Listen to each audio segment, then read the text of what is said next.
अस्सलामुअलैकुम dear students, मैं हूं आपका टीचर मियां अब्दुल्ला और मैं लेकर आया हूं आज आपके लिए माइक्रोसॉफ्ट एक्सेल का एक और लेसन।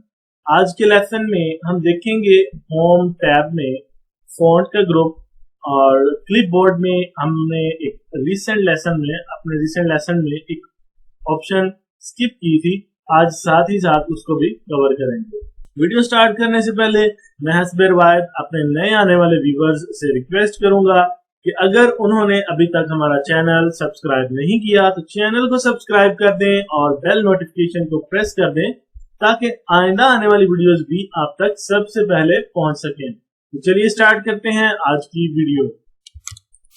स्टूडेंट्स, यहाँ पे कुछ टाइप कर लेते हैं हम ताकि उसके ऊपर हम कमांड्स को अप्लाई कर सकें।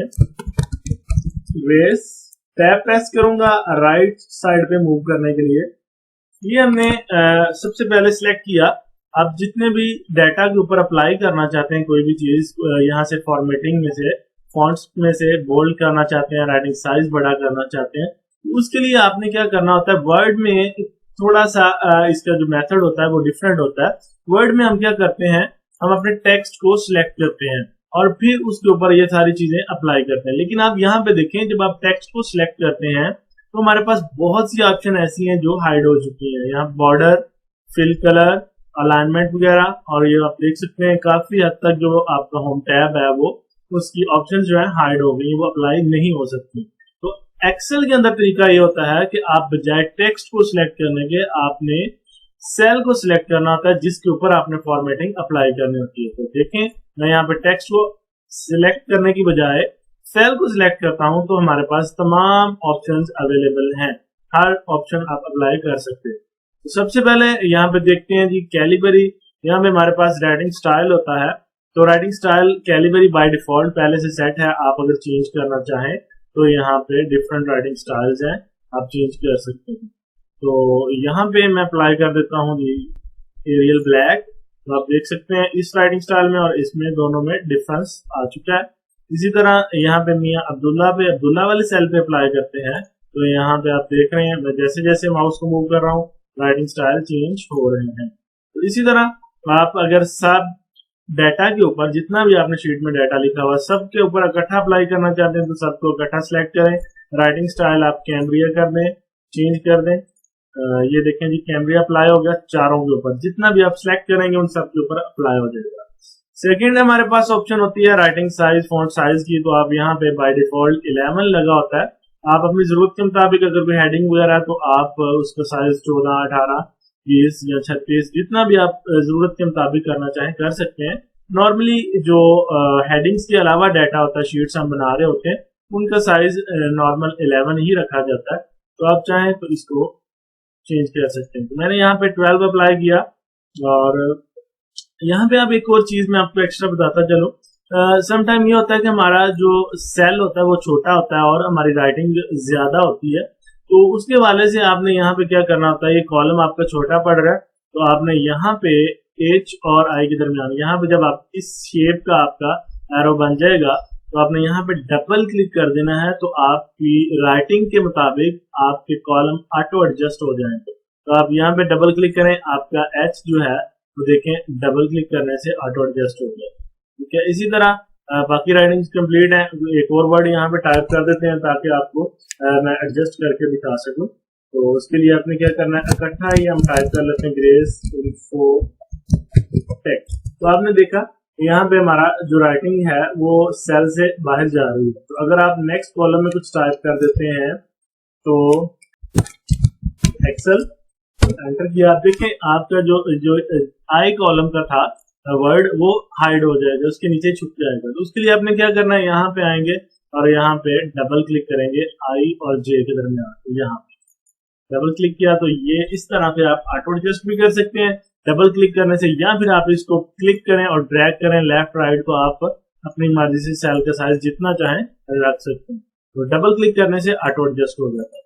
तो चलते हैं अपनी नेक्स्ट ऑप्शन की तरफ और देखते हैं जी यहाँ पे हमारे पास राइटिंग साइज है। यही काम जो हमने लिस्ट में किया था वही काम हम यहाँ पे जो है इस ए पे क्लिक करने से करेंगे। अगर आप यहाँ पे क्लिक करते हैं तो आपका राइटिंग साइज इंक्रीज हो जाएगा, जो बड़े वाला ए लिखा हुआ है तो आपका राइटिंग साइज ग्रो हो जाएगा और यहाँ पे अगर आप क्लिक करते हैं तो राइटिंग साइज श्रिंक होता जाएगा, स्मॉल होता जाएगा। तो ये मैं क्लिक करता जा रहा हूँ तो ये राइटिंग साइज बड़ा हो रहा है। तो इसके अलावा नेक्स्ट ऑप्शन जो हमारे पास, मैं थोड़ा सा शीट को जूम कर देता हूँ ताकि आपको मजीद जो है समझने में आसानी हो। तो ये देखिए, उसके बाद नेक्स्ट ऑप्शन हमारे पास बोल्ड की है। तो आपने किसी भी अपने वर्ड को बोल्ड करना है तो उसके लिए आप यहाँ पे बोल्ड पे क्लिक करेंगे। आप देखें आपकी राइटिंग जो है बोल्ड हो चुकी है, अल्फाज जो है मोटाई में आ चुके हैं। तो इसी तरह इटालिक करना चाहें तो यहाँ पे आई पे क्लिक करें। आप देखें आपके राइटिंग स्टाइल चेंज हो गया, इटालिक स्टाइल होता है राइटिंग का। इसी तरह अंडरलाइन करना चाहें तो आप यहाँ पे क्लिक करें अंडरलाइन। फिर से मैं दोबारा से दोहरा देता हूँ, जितना आप सिलेक्ट करेंगे सिर्फ उतने के ऊपर अप्लाई होगा। हमने एक सेल को सिलेक्ट किया हुआ है तो एक ही सेल के ऊपर ये तमाम ऑप्शंस अप्लाई हो रही हैं, बोल्ड, इटालिक, अंडरलाइन वगैरह वगैरह। इसी तरह अगर आप अपने सेल को या एक से ज्यादा सेल्स को बॉर्डर लगाना चाहते हैं तो आप यहाँ पे बॉर्डर भी लगा सकते हैं। तो यहाँ पे मैं आउटसाइड बॉर्डर लगाता हूँ तो आप देखेंगे यहाँ पे बाकी सेल्स पे अप्लाई नहीं हुआ, लेकिन इसके ऊपर आप देख रहे हैं कि जो हमने सिलेक्ट किया था उसके ऊपर बॉर्डर लग चुका है। तो इसके अलावा अगर आप सबके ऊपर लगाना चाहते हैं इस तरह सिलेक्ट करें सबको और यहाँ पे आके ऑल बॉर्डर की ऑप्शन है। आप चाहें तो बॉटम बॉर्डर किसी एक साइड बॉटम में लगा सकते हैं, टॉप में, लेफ्ट में, राइट में, किसी भी साइड पे बॉर्डर अप्लाई कर सकते हैं। तो ऑल बॉर्डर करते हैं, ये सबको बॉर्डर लग जाएगा, centre, left, right, top, bottom, चारों। तो ये आप देख रहे हैं बॉर्डर लग चुका है। इसी तरह नेक्स्ट ऑप्शन है हमारे पास फिल कलर की। आप किसी भी सेल के अंदर कलर फिल करना चाहते हैं उस सेल को सिलेक्ट कर लें या फिर मल्टी सेल्स भी सिलेक्ट करके अप्लाई कर सकते हैं। तो यहाँ पे हम कलर फिल करते हैं, इसको चले येलो कर देते हैं। उसके बाद ही हमारे पास नेक्स्ट ऑप्शन है फॉन्ट कलर की। तो फॉन्ट कलर भी आप यहाँ से अप्लाई कर सकते हैं। तो ये फॉन्ट कलर मैं अप्लाई कर रहा हूँ यहाँ पे जी रेड। तो ये जी हमारे पास पूरा ग्रुप का फॉन्ट के हवाले से जिन बच्चों ने जिन स्टूडेंट्स ने ऑलरेडी हमारे जो माइक्रोसॉफ्ट वर्ड की ट्यूटोरियल है वो सुने हुए हैं तो उनको ये चीजें पहले भी वो कुछ हद तक जानते होंगे। कुछ चीजें इसमें न्यू भी हैं, वो भी इनके इल्म में इजाफा मजीद होता जाएगा। तो उसके अलावा नेक्स्ट और लास्ट ऑप्शन आज की जो है उसके ऊपर बात करते हैं, वो हमारे पास फॉर्मेट पेंटर। तो फॉर्मेट पेंटर क्या काम करता है कि आप किसी भी सेल की फॉर्मेटिंग, लाइक हमने इन्फोटेक के ऊपर रेड कलर राइटिंग का कलर जो है वो चेंज किया हुआ है, अंडरलाइन किया हुआ है, इटालिक बोल्ड भी किया हुआ है और राइटिंग साइज भी डिफरेंट किया हुआ है हमने। तो ये सारी चीजें हम चाहते हैं कि बाकी सारे सेल्स के ऊपर भी अप्लाई हो जाए। तो एक से ज्यादा सेल्स के ऊपर अप्लाई करना चाहते हैं तो आप इसको सिलेक्ट करेंगे फर्स्ट ऑफ ऑल और यहाँ पे फॉर्मेट पेंटर पे डबल क्लिक कर लें ताकि एक से ज्यादा दफा आप अप्लाई कर सकें। डबल क्लिक करेंगे तो आप देख सकते हैं आपके माउस कर्सर के साथ ब्रश भी आ चुका है, पेंट ब्रश। तो आप यहाँ पे क्लिक करें, इसका कलर चेंज, यहाँ पे क्लिक करते हैं तो इसकी फॉर्मेटिंग चेंज हो जाएगी, सेम फॉर्मेट हो जाएगी जो इन्फोटेक की थी। ये असल में ये कमांड क्या करती है, फॉर्मेटिंग कॉपी करती है। तो आप यहाँ पे अप्लाई करें, यहाँ पे अप्लाई करें, जहां पे चाहें आप अप्लाई कर सकते हैं। मिलते हैं इंशाल्लाह अगले लेसन में एक नई वीडियो के साथ। तब तक के लिए अपना बहुत सा ख्याल रखिएगा। अल्लाह हाफिज एंड टेक केयर।